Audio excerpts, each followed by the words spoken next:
Welcome back to This Week in Film. I think it's week 27. Woo! We've done it. We're over that 6-month hump. I'm Nick Panotto, joined as always by RaysRayndomRayquest. Hey! Ray's back and now Charlie's gone. It's like, and then there were none. Right, next week there'll be nobody here. It'll just be you talking. Yeah, that'll be a good show. I'll keep waiting for a response. It's like a radio show. Yeah. You just do your little monologue and then you take calls. I'll just So this week Charlie's on vacation and I have no idea where he went. Florida? Oh yeah, that's right. I do know where he went. Florida. Probably so hot down there. Yeah, it'd be a shame if it was 84 degrees at 9 o'clock in the morning. All right, so Ray, what did you see this week? So this week I saw a little movie called Star Wars: The Force Awakens. Oh, an independent film. An independent film by a little known director named J.J. Abrams. I don't know if you guys have ever heard of him. I thought this was a good thing to talk about this week too because this was a huge movie earlier in the year, but this movie came out pre this podcast. That's right. So this was like the last huge movie before we started our bigger show. Right. So we really didn't get a chance to dissect it, talk about it. Yeah. So this will be a good time to do that. So yeah, like I said, J.J. Abrams, episode 7 of the Star Wars saga, and I feel like it lived up to the hype. Don't you? I have to agree. I thought it lived up to the hype and it exceeded it in some parts.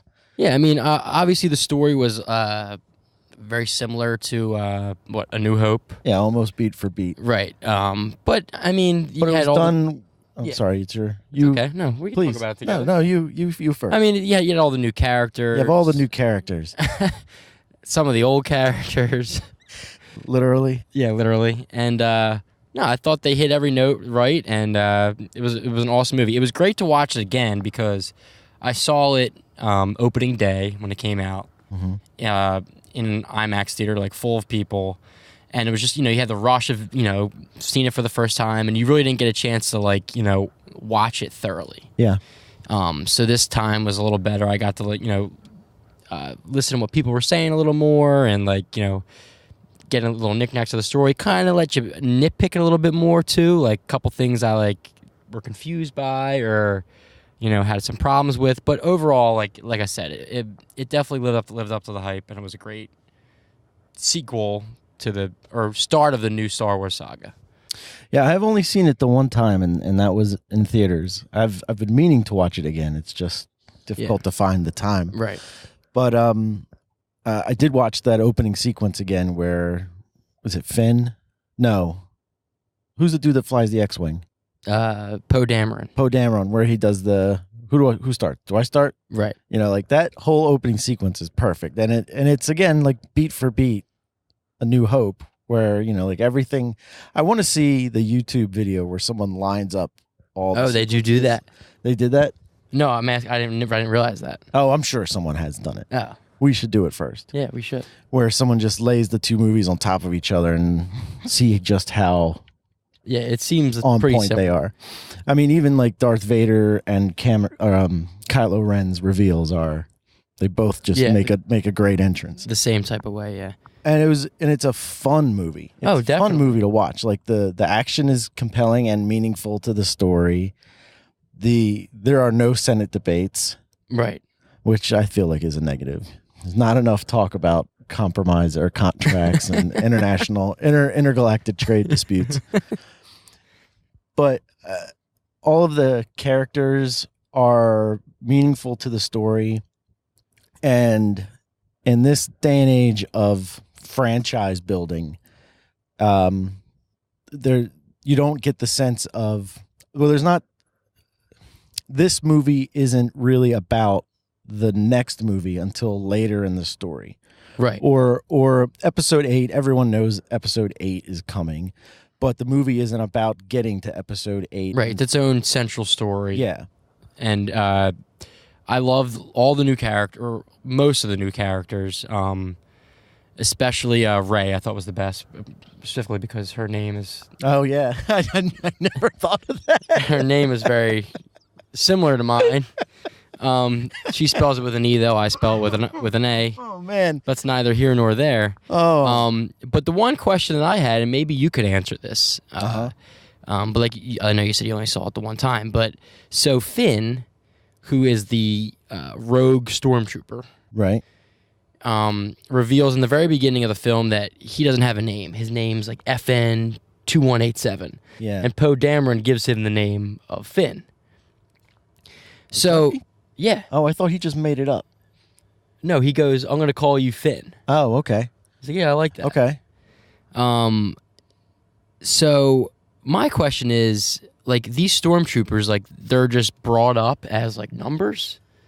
I don't know. I mean, it depends on which canon you're looking at, but I feel like for such a long time they were all just clones. Right. And then at some point, maybe they stopped being clones, clearly, because they all don't look like Boba Fett's dad. But I guess maybe when you join up, you lose your name. You just become a number. But he seemed like he never had one. So like he makes it seem like he's never seen like anything but he's never been anything but a stormtrooper. Yeah. Which my question is like it seems like to me that he was born like stolen from his family as like a baby and just raised up to be a stormtrooper. Then like how does he have that much of like he's like very personable and he has a great like personality. Yeah. Like I feel like that's like where did he get that from? Right, exactly. And that's never really explained, or I guess it's not supposed to be explained. I don't know. I know it's like nitpicking the movie, but like no, that's it's a valid complaint. It's the one thing I thought of. Because then are all stormtroopers like that? Right. Do they all have their own personality, or are they all just like? And then do because it's a military operation. Right. Do stormtroopers get promoted into those officer roles? Well, yeah. Like what's her name is an officer, right? Captain Phasma. Yeah, and she's got a personality. She's a woman, right? You know. Now, are you supposed to know that she's a woman? And she's got a lady voice. Yeah. And doesn't she have like a chest plate with boobs? See, I don't remember. She's always got that gun. Because I know it's what's her name from Game of Thrones. Who's playing her? But I didn't know if you were supposed to know that she was a woman. I don't know. These are all stupid questions, but these are things. She's always running around with Jaime Lannister's sword. These are things that I was thinking about while watching the movie. That's a good question, but then also like the Imperial officers, like the guys, like the redheaded dude from Domhnall Gleeson. Yeah, and like do they like if it's like our military, then they would enter like some sort of military academy and then graduate. Right, officer but they're like young kids. But enlisted men can advance. Right. So I don't know. Like, are there ranks of stormtroopers? We need a real Star Wars. See, like we're not. If Keith was here, he would know. He's a Star Wars guy. Oh, if only we invited Keith. Yeah, if only we asked him to come on the show this week. And if only he had asked us to remind him to show up. And yet he's not here. Another thing I had a problem with. I wasn't a big fan of Supreme Leader Snoke. Yes, I agree. They made it a point not to show you what he looked like the entire time leading up to the film. Right. They kept him a secret. You knew that Andy Serkis was playing him in some regard, and you figured it was going to be like a motion capture type of thing, which it was. Mm-hmm. But I'm guessing we'll get more. You definitely know you're going to get more of him in episode 8. But I just didn't like how he looked. I know it was like a hologram. I love the reveal of the hologram. Yes, yeah, that was cool because you didn't. The first couple scenes, you thought he was like just a big guy, giant like thing. But I don't know. I just didn't like how he looked, and that's just he looked nitpicking. Really CGI. Yes, for the what's the word I'm looking for? For as tactile as the movie. Right. There wasn't the movie felt. There weren't many CGI moments. Exactly. Like in 10 years, that General Snoke character is going to look really bad. Exactly. But then, as you said, they revealed that it was a hologram. So is that kind of like, oh, it's just a hologram? When we see him in the next episode, will he look better? Maybe. Hopefully. I think, and this is probably, I'm not the only one who has this theory, but he's like reverse Yoda.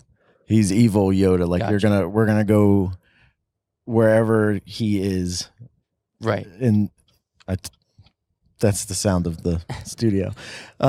Wherever he is, and he's going to be like a little tiny evil bad guy, right? You know, and so that's where like Kylo Ren went when he Right. left his family. yeah, to complete his training, like Right. Luke went to complete his training with And Yoda. at the end of the movie, he does say he's coming with me to complete his training, right? He says to Kylo Oh yeah, Ren. you're right. Yeah, he does tells say that. the redheaded guy to go Right. get him. Right? Go get Yeah. him. He needs to complete his training, or Yeah. something along those lines. So yeah, you're probably right. We're going to see his lair or his He just moved into Yoda's right tree right. hut. He lives in the exact same. What's that planet called? Dagobah. Oh, okay.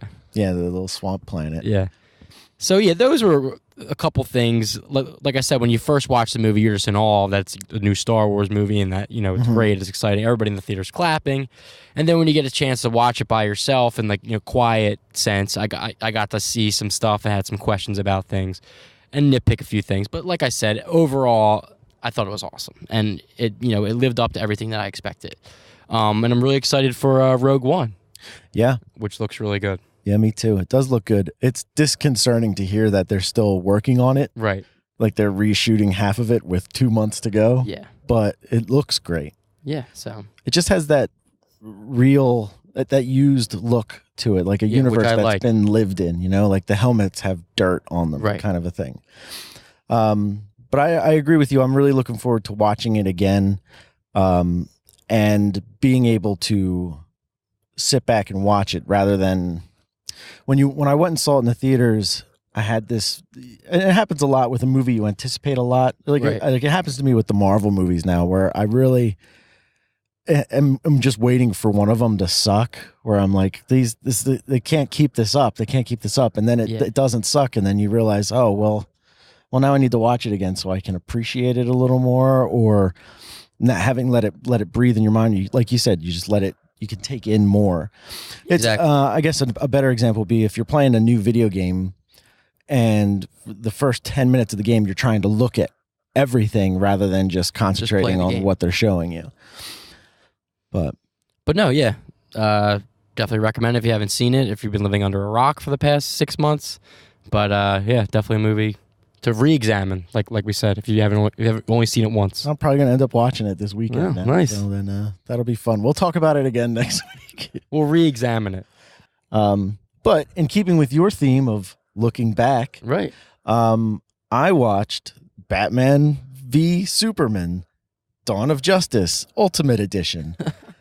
I forced myself through that pile of garbage. So Ultimate Edition is just another word for director's cut, essentially. I guess. Maybe he didn't have anything to do with it, and Warner Bros. Was just like, just give him everything we have. Right. We're not cutting anything we out. got to make some money off of this So movie. how long was it? It's 3 hours and Oh my God. change with the credits. So I don't know if you count the credits in the movie. How like, long was the original, like the I theatrical think the cut? theatrical is 2:30. So this is like a half hour. They added a half hour. I will say it's difficult because I only saw it the one time in theaters. It's difficult to tell where they added a lot of times. But you can tell something's different. You could tell some scenes are extended. And then there are a couple of new scenes. Like there's one new scene at the end of the movie that doesn't make any sense. But I guess it's setting up the next one. But I will give it credit in the sense that the 3 hour length does not feel 3 hours. Okay. I remember watching the original movie and being in theaters, and I just wanted to leave the whole time. I did not like Batman v Superman. This just in. Dawn of Justice. But it definitely doesn't feel 3 hours long. But the last hour, the 2 hour to 3 hour mark, when they just start punching each other, is terrible. The first hour from the beginning till about the second hour, I would say is a mediocre movie.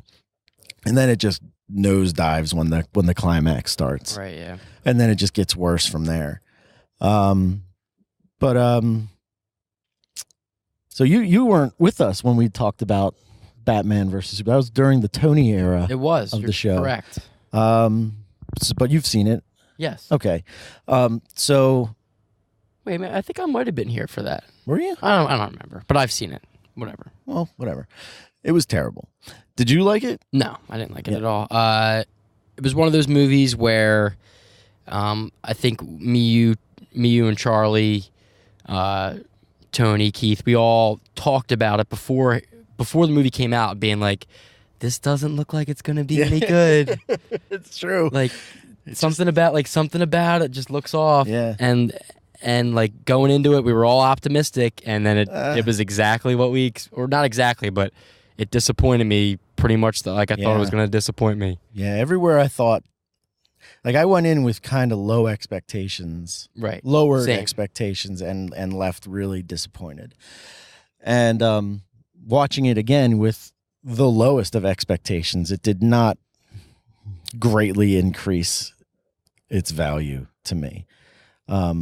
Some of the glaring issues you can forgive a little bit, and maybe that's because the extended scenes polish it out a little more, Right?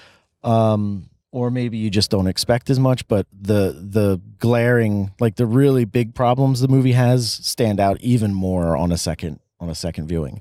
For instance, Lois Lane has no earthly business being in this movie except as an accessory character, where Clark Kent or Superman is just kind of like, "Hi, Lois, nice to see you today. I saved you from falling off a bridge." Right. Well, they live together, don't they? Yeah, they I guess they do, because they're in somebody's apartment in like a bathtub. they're definitely in her apartment, but on the mailbox it just says Lane. Oh, okay. It doesn't say Kent and Lane. Gotcha. Which I thought about when I was watching it, because I know also there's like a weird nudity scene with Lois Lane while she's in the bathtub that I didn't notice. I don't feel like I saw in the theater, but I definitely remember a bathtub. Oh yeah, she's totally in the bathtub naked, but in the DVD, on the DVD one, or the digital download one, there's like was one shot where she sits back and her boobs are like there, but like I feel like you can't see anything. So I'm like, this is weird. This doesn't belong in a Superman movie. Why is there a naked Lois Lane? There's just a random sex scene now. Yeah, right. And it's hardcore. It's just kind of, the movie the tone of the movie is just all over the place. And I know we've said all this stuff before in our Batman Superman episode before, but this time we have better microphones.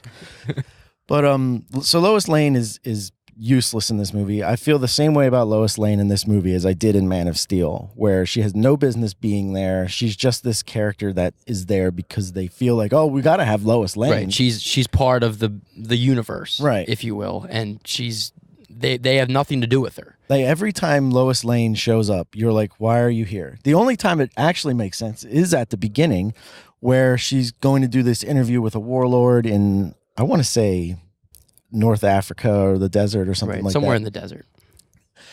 Because that's a Lois Lane thing. She goes and does an interview. Right. But on the DVD, she shows up and she meets this camera guy who she meets at the location. And this is a big difference from the theatrical and the DVDs, because I heard this was a rumor going into the theater, was that the cameraman is Jimmy Olsen. Now, in the theaters, he's not, because they don't say his name. On the DVD, he totally is, because he says, "Hello, I'm Jimmy Olsen, and I'm a photographer." And she goes, "Great, don't talk anymore." That's almost word for word what she says. "I don't like you talking." Right. And so then some dialogue happens, and for whatever reason, the main henchman guy that works for Lex Luthor breaks apart Jimmy Olsen's camera all the way down to the roll of film, which is stupid, because what photographers shoot with film anymore unless they're like a wildlife person out in somewhere, not someone with 24 rolls on a Pentax camera. They are in the desert. Yeah, I mean, you're not gonna be shooting film we're not gonna be able to reach in and out of your pocket to grab stuff. Anyway, it was just annoying. Anyway, so they find the GPS signal in this guy's camera after he breaks everything apart. And Jimmy Olsen turns out to be working for the CIA. And Jimmy Olsen, a character that's been around since 1940, gets shot in the face and executed in the desert in front of Lois Lane. 10 minutes later, Superman shows up and saves only Lois Lane from all of the murder and mayhem that happens here. They really set the tone to start the film. I mean, they really do, but they're all over the place with the tone. Like Lois Lane and Jimmy Olsen are making jokes. Then Jimmy Olsen gets shot in the face, and then the bad guys shoot all the other bad guys and light them on fire.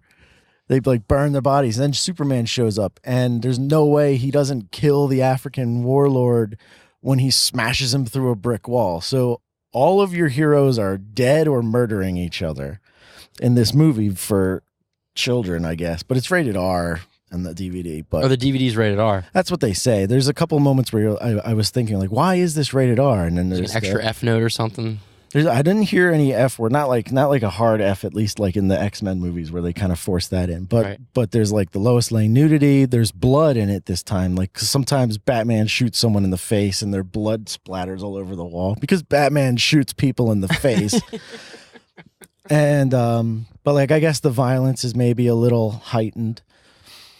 But now, isn't there? Didn't I hear before this movie came out, and it didn't show up in the theatrical release, that there was like a Batgirl or the girl who was in, I can't think of her name, Jenna Malone. Oh yeah, Is she in this? She is in this cut. You know, it's funny you mention that because I don't know who she is, but my wife does, and we were watching part of the movie together, and she goes, "Oh, that's Jenna Maloney," and I went, or Maloney, whatever. I don't know how you say it. Right. That's Jenna Maloney, and I went, "Oh, really?" Because we were watching. What was the movie we were watching the other day? She's in a lot of stuff. I don't remember, but she looked like Kristen Stewart. Yes, the she girl does. from She has the Twilight. same look of her. Yeah. And I went, "Is that her?" And she goes, "No, that's Jenna Maloney." And I'm like, "I don't know who that is." And then we're watching Batman, and there she is. So that was funny. So and what's her character? Isn't she Batgirl, right? No, or somebody? not in this movie. Not in this movie, at least. I don't know who she was in this movie. I guess she worked for the government. I'm trying to remember because like Lois Lane calls her about the magic bullet that she finds in the desert. Right. And it's not in the theatrical version. And that is explained a little more, I guess. She's the one that tells her that it's military or LexCorp. I don't remember what she says. It's not very important, which is why they cut it from the movie. Right. I never thought about her being Batgirl. So if her name's Barbara or anything like that, which is what Batgirl's name is, I could have didn't catch sworn it. I heard like before the movie came out, like that's who she was rumored to be playing, and that it ends up not being that character. But I knew that she was going to be in the movie, and the rumor was that that's who she was going to play. Oh, well, that would be kind of stupid. But she never made the theatrical cut. Yeah. And if that's the case, like if her name's Barbara Gordon for whatever reason and I didn't catch it, then that's all me. But it's stupid to make that character that because Barbara Gordon doesn't work for the CIA, right, or the government. What else was kind of new? Lex Luthor was still bad. He was still terrible. I feel like watching that movie that Jesse Eisenberg wanted to go all out. And they kept having to reel him back in. And like you could tell watching it that they had done, you could feel like they've done, this is like the 8th take. And they're like, just dial it back a little more. And he's like, okay. And then as the movie goes on and on, he's all over the place. Like some scenes they let him go and some scenes they pull him back. They do give him the tiniest bit of motivation for doing all that he does. Like, there's no real reason why he hates Superman because Superman got him all of his money. Right. Like, I mean, he came from money, but LexCorp is the company that rebuilt Metropolis after the whole Man of Steel thing. Sure. But there's no real motivation for him to hate Superman.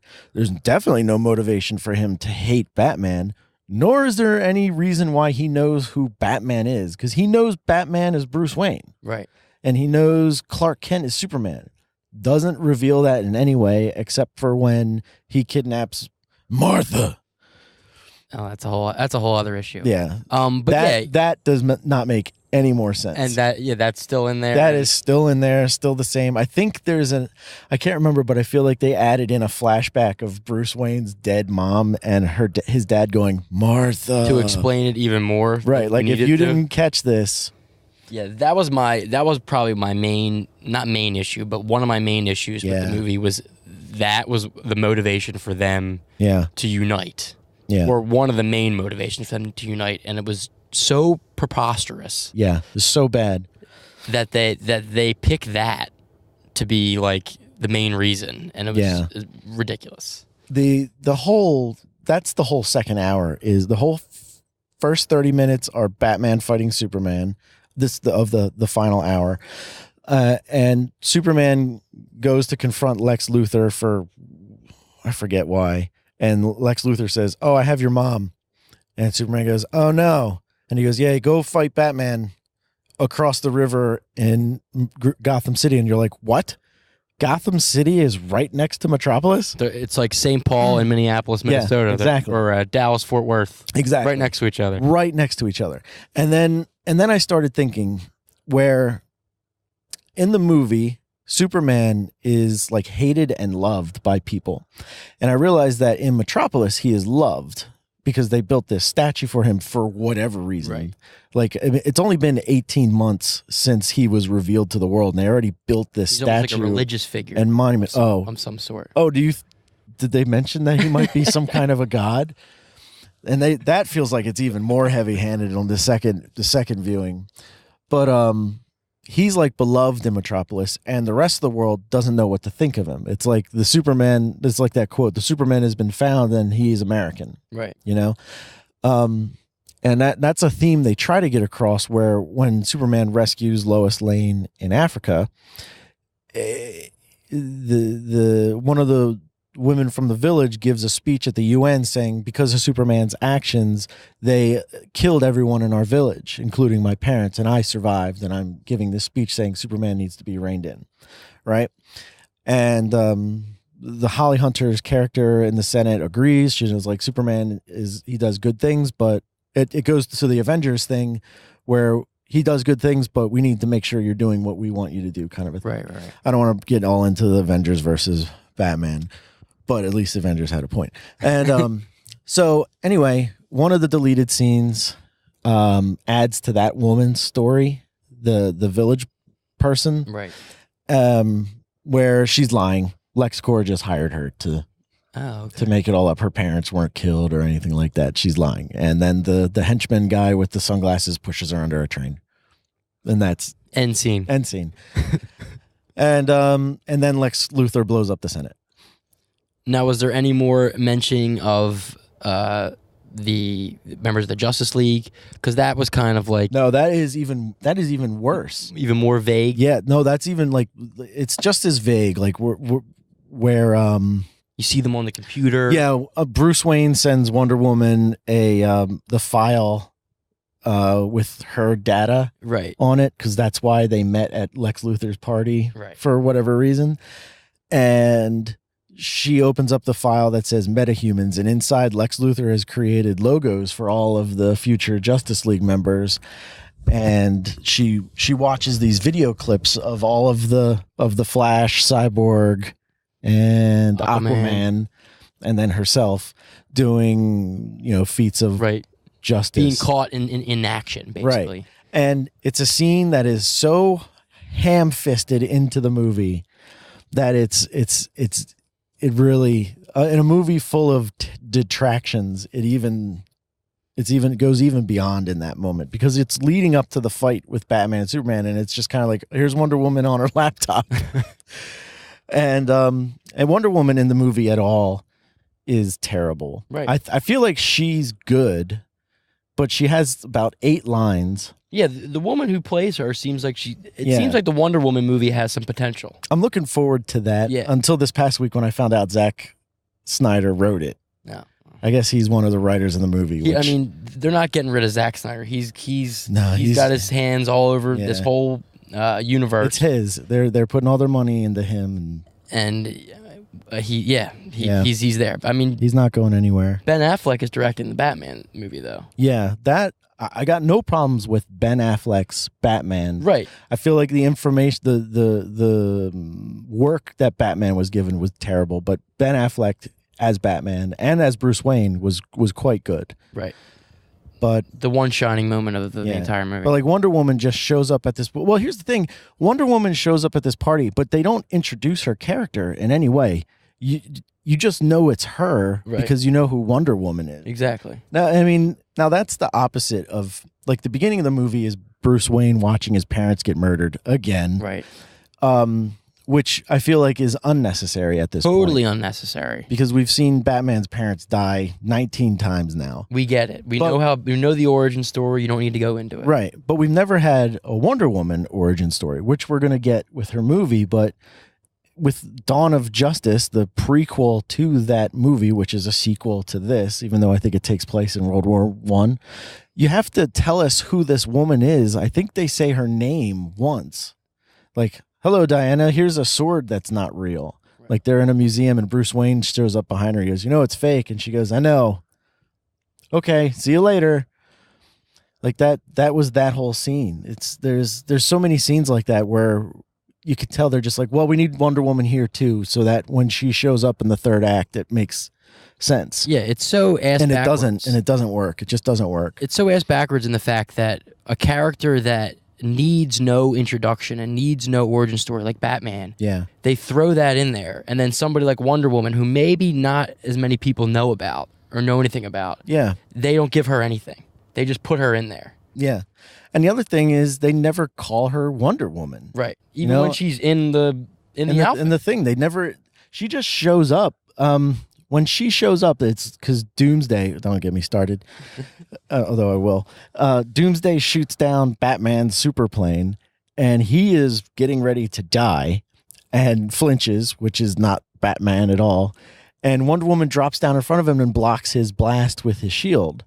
Now, Bruce Wayne knows that Wonder Woman is special in some way, but he doesn't know that she's Wonder Woman. Right. Or they haven't led the audience to believe that. What is the line he says? Like, she with you, or I thought she was with you. Right. And it's like Superman. Where was Superman? Oh yeah, Superman was in space. He was dead in space because the government launched a nuclear bomb at Superman in space. That whole thing is so stupid. It's so dumb. We can talk for hours about it. It's just so ridiculous. I really could. Like, I feel like every minute of the movie you could spend 10 minutes on.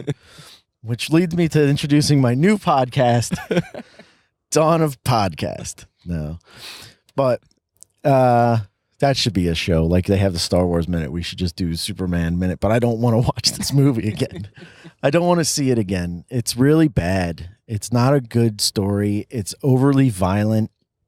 And it's not violent in an entertaining way. Like Batman murders people, Batman tortures people, Batman mutilates people. Like that's not Batman. Batman is scary and he's brutal, but he's not. He's a good person. He's a good person. He doesn't murder because that's the reason he's Batman, is because his family was murdered. Everyone that he kills in this movie has a family. Like there's some little boy at home probably with these guys, right, who gets the news later today. Oh yeah, Batman murdered your dad. Like these guys are just henchmen, And I mean, like he throws a grenade. Like this one guy throws a grenade at him, and Batman kicks it away right back at him. Now, granted, it's in self-defense, but he couldn't kick it away. Like Batman would kick the grenade out the window so it doesn't kill anyone. And that whole end sequence when Batman goes to save Superman's mom instead of Superman. Right. So Superman can hear Lois Lane is drowning at the end of the movie. He's in the middle of like shooting the laser beams at Doomsday, and he hears Lois Lane drowning, and he goes, "Oh, I'm going to go leave the fight and go save my girlfriend." He can't hear his mother screaming down the street. And Selective Alfred, hearing. Right. Alfred. Oh, right. So Batman and Superman become best friends after Superman says the word Martha, right, which is the international sign for I want to be friends with you. Lois Lane shows up to explain that Martha is Superman's mom. Batman's mom is also Martha. And so now they're best friends. And Superman says, I have to go save my mom. And Batman goes, don't worry, I'll go get her. You go find out what Lex Luthor's doing because only you can handle the mysterious thing I know nothing about. Which makes no sense.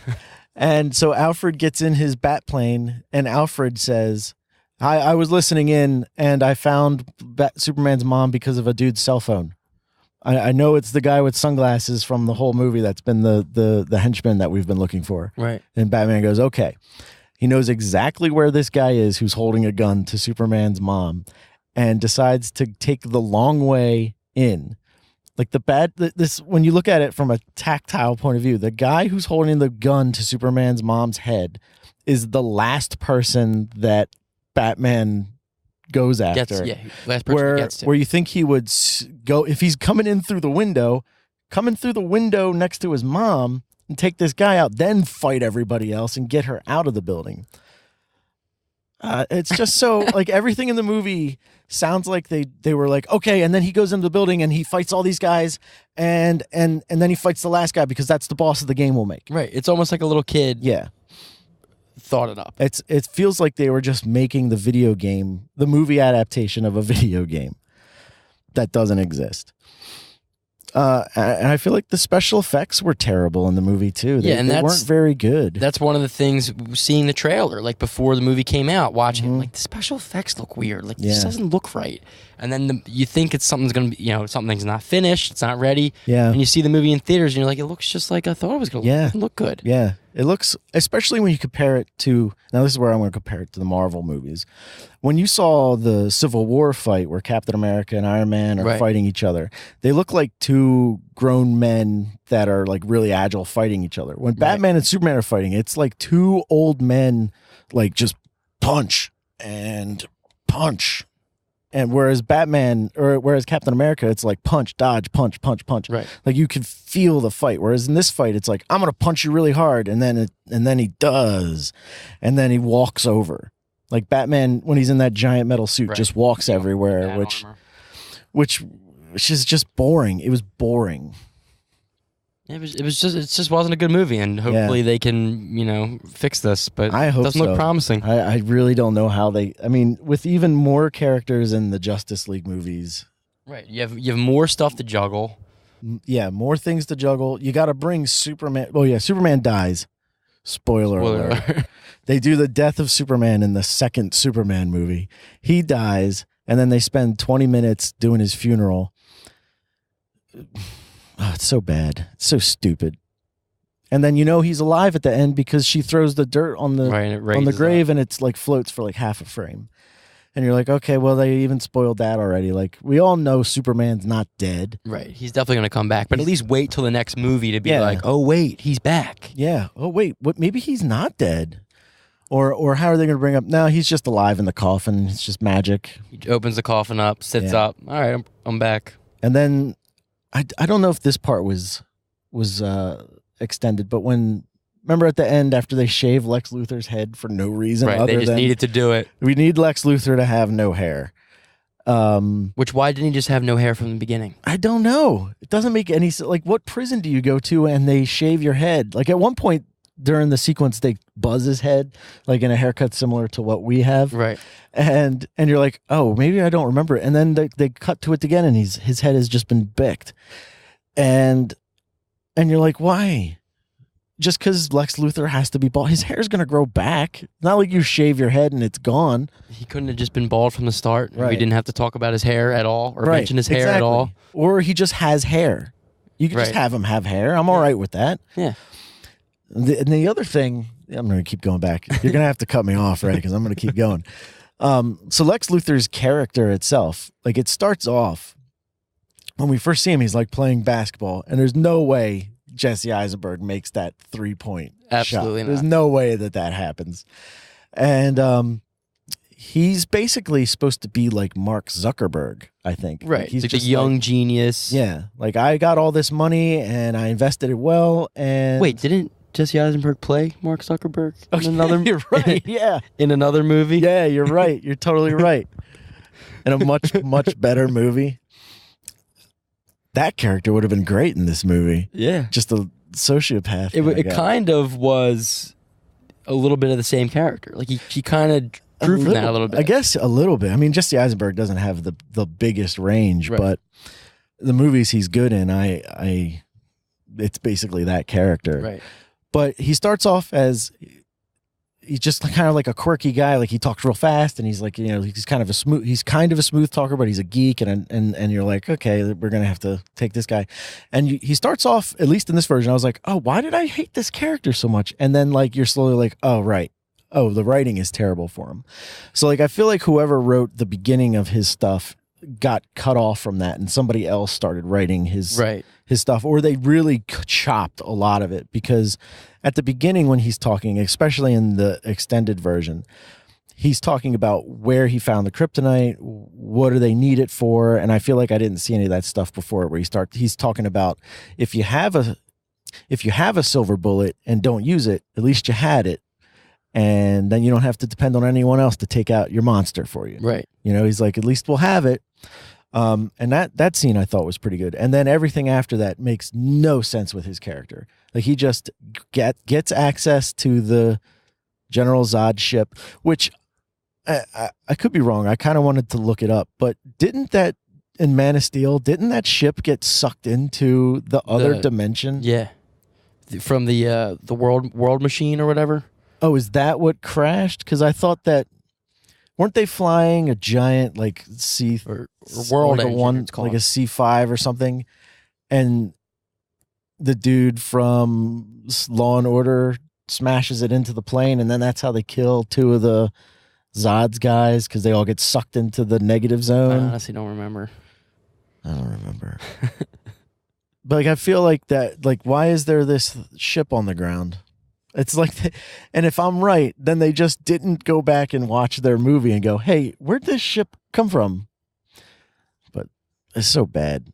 Like, why does he know how to make a clone? How does he know how to make a clone? Yeah, that whole part was like, how does he know all this stuff? How does he know how to talk to the computer inside the ship? Yeah, he gets in the ship and he immediately knows everything. Yeah, he like pours his own blood into the Right, he cuts his hand. the goo, but like he mentions it later. It's like blood of my blood. And he's like, "See, I cut my hand." And you're like, so what? You're not special. Right. You just made a half human, half Krypton. He's really smart. That's about it. Monster, which means that whatever baby Lois and Clark have is going to be a disaster.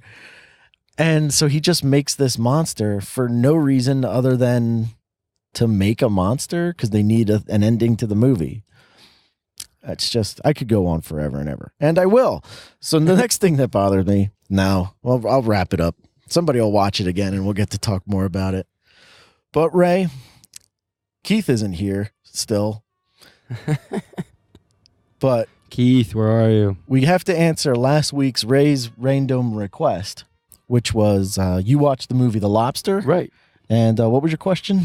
In The Lobster, it's an alternate future, and you have to pick what animal. You basically have 45 days. Once you become single, you have 45 days to find a mate, or else they turn you into an animal of your choice. You get to choose the animal that you're going to be turned into. So my question was, if you were in this situation, which animal would you pick to be the rest of your entire life? You would be yourself, like you would have your mind and your personality, right? But you would be an animal for the rest of your life. And I said you couldn't pick a dog because in the movie they specifically state like everybody picks a dog. There's way too many dogs. We suggest that you can pick a dog, but we suggest that you pick something else. All right. Well, we had a few responses. Sam on Facebook, she says, Def sees a giraffe, though she's sad. And she says, Def sees a giraffe, though I'm sad I couldn't be a dog because they have the life. What's Def sees? I think it's... Like definitely? Yeah. I don't feel like it saved us any time saying Def sees. That went way over my head. Yeah, Def sees a giraffe. She wrote that, and autocorrect popped up and said, this isn't a word. Right, and she said, yes, it is. She said, I'm going with it. Gina says penguin. See, penguin's not bad. Penguins get to slide on their bellies. They waddle. Ever since I've seen March of the Penguins, I just feel bad for penguins. Did you ever see March of the Penguins? Yeah, is that the one with Morgan Freeman? Morgan Freeman narrating it? Yeah. Like they just live through hell. Yeah, I mean, it's cold. It's really cold, and they got to march. They have wings, and they can't really fly. Yeah. And there's sea lions that want to eat them. Those are two animals that... you just said the sea lions eat them. Those are two animals that don't normally get eaten. Yeah. Although after Sam said the thing about giraffes, I showed her a video of giraffes fighting. Giraffes fighting. Yeah, which is intense. Check out Giraffes Fighting on YouTube. Will blow your mind. And then our good friend of the show, Judy, said... Well, first off, Judy has to take us back and say she's a pig lover, and she did not appreciate all our pig shaming that we did on the show. She's a pig lover, and she has a pig tattoo, and that if we don't stop picking on her, she will squeal wee wee wee all the way home. I added that last part. But sorry, Judy. But for Judy's animal that she would be, she was gonna pick pig till she found out that they were just gonna eat the pig. That's not a good one to pick. Yeah. She says she would pick dolphin, where she can live in the waves. And then I sent her a link to some Asian restaurant where you get to watch dolphin and eat them at the same time. And she did not appreciate that. But at the same time, dolphin is a good one. Yeah, no, I like get dolphin. To swim, you know. They're all three cute animals, which is important. If you're a cute animal, most of the time they won't. What would you pick? I would let me think. I'd want to be something fast. Like, I love foxes. I would go with like a regular fox. Nice, a fox. Yeah. You're sly. I'm a sly You're cunning. fox. Yeah. Go out at night. Right. People call me a fox. I do that weird barking noise. If you've never heard it's very disturbing. If you've never heard the sound a fox makes, look that up after giraffe fighting and man, it's like a squeak. We hear it outside our house sometimes. It sounds like a weird, like a squeal. It's one of those noises scary. that you need to know, because if you don't know what it is, you're gonna think like something terrible is going on. That one day you're stuck in the woods and it's nighttime and you're trapped and you're gonna hear that noise and you're gonna freak out. This way you'll know it's a fox coming for you. You would be an eagle, right? Isn't that what you said? Yes, I would be an eagle. I would love to fly. I feel like that'd be really cool. All right, so Ray, what's this week's question gonna be? This week's question is a little not complicated, but hard to figure out if you're not a big movie watcher. But I'm still gonna ask it. What is your favorite director's cut? So there's a lot of movies out there that were made, and then the director either was pulled off the project. Yeah, a lot of movies that were made where the director maybe was pulled off the project, or the studio final cut. Right, they kind of brought things together where he didn't wanted to do. So like a movie where the director re-released something and it was way better than you expected. I'm trying to think of a good example of that for me. Would be I would say, have you ever seen the movie Donnie Darko? Oh yeah. The director's cut for that movie kind of explains stuff a little bit more. Oh, okay. It's funny. My wife was watching that earlier this week, and I didn't pick that this week because I didn't catch all of it. You never seen it? No, I've seen it, just not in a very long time. Yeah, I missed like the first half hour, but like the last hour and a half. Well, I don't want to spoil it for anybody who hasn't seen it because we're not talking about it. But yeah, what's your favorite director's cut? That's tough. That's tough for me because I feel like a lot of director's cuts I don't think aren't as good. Okay. They're not. I feel like a lot of them aren't as good. Like, have you seen the director's cut for Payback, the Mel Gibson? No. I love the theatrical version. I think it's a great movie. And the director's cut, which is the only one you can get anymore, it's a totally different movie. They get rid of all the narration. There's a couple of extra scenes here and there, but it turns it from like a quirky kind of dark comedy into just this miserable drama. Like, I think a lot of the narration and the way that it was originally edited made it a lot of fun. Like, I thought it was a lot of fun, and I was watching it on Netflix, and I was just, this is not the movie I remember, because I have it on VHS and watched it many times, and but I've never seen the original Blade Runner. Well, see, I was just going to bring that up now that you brought up Payback. Mm-hmm. Blade Runner has a ton of director's cuts, like different versions. There's one that they've been playing on one of the movie channels, either HBO or Cinemax, one of them, that has this like narration. I think that's the original. Is that the original? The original. I thought that was added in later. Now, the original had the narration, which Ridley Scott fought like tooth and nail against. Right. And then it was I guess it was a hit after its release. I don't know. Blade Runner was kind of like one of those weird 70s movies or 80s movies. But yeah, the version I like is the version without the narration. Because I know specifically, like you said, Ridley Scott fought tooth and nail for the narration. And apparently... Oh, I think he fought against against it. And apparently Harrison Ford was with him and didn't want to do it. But they force him to do it anyway, and you can tell in Harrison Ford's voice that he does not want to do this. And he just the narration just sounds so uninspired and just like it's so unnecessary. Yeah, it might be a little bit of a complicated movie, but he over explains everything way too much, and just the monotone sound of his voice, you can tell he's just like, why are we doing this? Like, we don't need to be doing this. Just watch the movie and get off my plane. Exactly. But it seems like I said, I can't remember the station, but they've been playing it a lot recently. Yeah. And every time I turn on, it's that version. Like, I don't want to watch this version. I'd like to see it to compare it, because I mean, I like Blade Runner, but it's got that 80s synth soundtrack that drives me kind of crazy. Sequel coming out soon. Yeah, we'll see about that. I can't get excited about that, like a 40-year-old sequel almost. But a director's cut that I do like, I think, is what's the drug one? Oh, what's it called? Where they do the drugs and it's horrible. Fear and Loathing in Las Vegas? No, not that one. The one with Jared Leto and Jennifer Connelly. Requiem for a Dream? Requiem for a Dream. That is a movie that I held off watching for forever because I couldn't find the director's cut and was told only watch the director's cut because everything else has been way too tamed down. Right. And then you watch... That's a great example. Yeah. And it's a powerful movie. It messes you up forever after you see it. I didn't take this out to breathe. But, great question, Ray. I'm looking forward to the response. Yeah, let's see what everybody's got.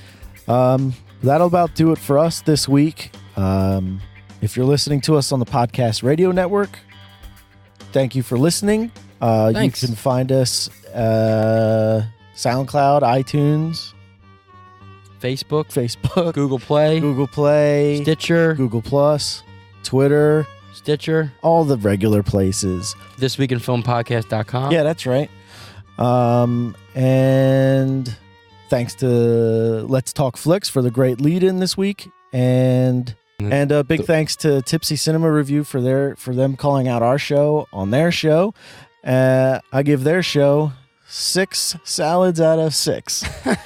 They do a thing at the end of their show where they rate other shows or other movies on a strange rating scale that they just kind of make up as they go along. It was pretty funny, and I enjoyed it. Ray, do you want to plug Charlie's book for him? Yeah, Boy Zero. It's a good book. You check it out. Find it on it's Amazon. Totally worth it. It's great. All digital platforms. Coming to stores, apparently. Coming to stores soon. He said it's on its way, which is great for Charlie. Good for him. Yeah, everybody needs to check it out. I assume we're going to get a cut of the action. Yeah, definitely. I mean, the plugs alone I'm sure spike sales tremendously. At least one I know of. But yeah, check it out. It's a fun graphic novel. All right, so Ray, this went on. See, I told you, like when it was just me and Charlie, the show goes on for forever and ever. So that's the end of the show. We'll see you next week in film.